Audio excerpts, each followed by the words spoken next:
2026 সালে যারা ইউরোপের নরওয়েতে ব্যাচেলর বা মাস্টার্সে আসতে চাচ্ছেন, তারা কিভাবে 7 থেকে 10 লাখ টাকার মধ্যে নরওয়েতে আসবেন, আজকের এই ভিডিওতে ফুল প্রসেস এবং ইউনিভার্সিটির লিস্টটা জানাবো। সো আমরা চলে যাচ্ছি ল্যাপটপ স্ক্রিনে।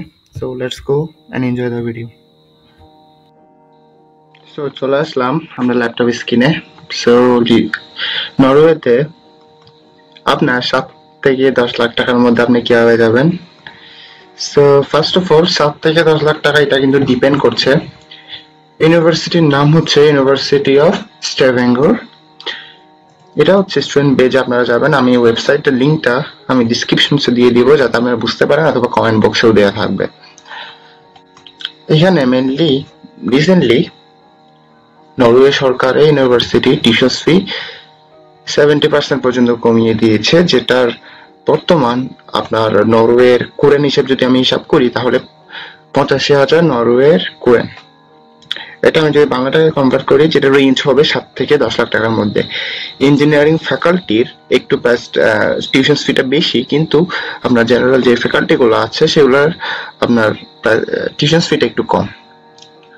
ওভারঅল আপনার যেহেতু নরওয়ের আসলে প্রসেসিংটা খুব একটা জটিল না, ভিসার খুব একটা প্রবলেম না, সো ইজিলি ভিসা হয়। বাট একটা জিনিস মাথায় রাখবেন আপনারা, সেটা হচ্ছে নরওয়েতে কিন্তু ল্যাঙ্গুয়েজ ব্যারিয়ার আছে। সো যারাই আসলে অ্যাপ্লাই করবেন তারা কিন্তু ল্যাঙ্গুয়েজ ব্যারিয়ার জেনেই কিন্তু অ্যাপ্লাই করবেন আপনারা।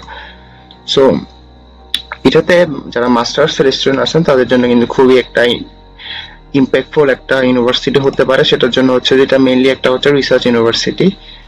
সো এটা হচ্ছে আপনার মেইনলি হচ্ছে যারা ইঞ্জিনিয়ারিং ফ্যাকাল্টি, বিবিএ ফ্যাকাল্টি আছেন, যারা রিসার্চ করতে চান, সেখানে কিন্তু আপনারা হচ্ছে অ্যাপ্লাই করতে পারেন। এটার র্যাঙ্কিং কিন্তু খুব একটা খারাপ না, 801 থেকে 850-এর মধ্যে। এটা স্লাইটলি একটু ডাউন রেঞ্জ আছে, but still better than BUET or so called Dhaka University related North South University. So আপনারা হচ্ছে আসতে পারেন, যারা নরওয়েতে আসতে চান মোটামুটি কম টাকার মধ্যে আসতে পারবেন। সো এটার ডিটেলস আইএলটিএস রিকোয়ারমেন্ট 6.5 লাগবে, আর বাকি জিনিসগুলো তো আপনারা জানেনই।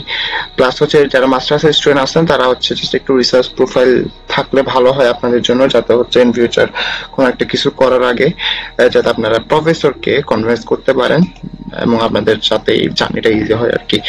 সো এই ছিল আজকের এই ভিডিওর মূল টপিক। সবাই ভালো থাকেন, আর ভিডিওটা ভালো লাগলে সাবস্ক্রাইব করতে কিন্তু ভুলবেন না, আমি সবসময় যে কথা বলি।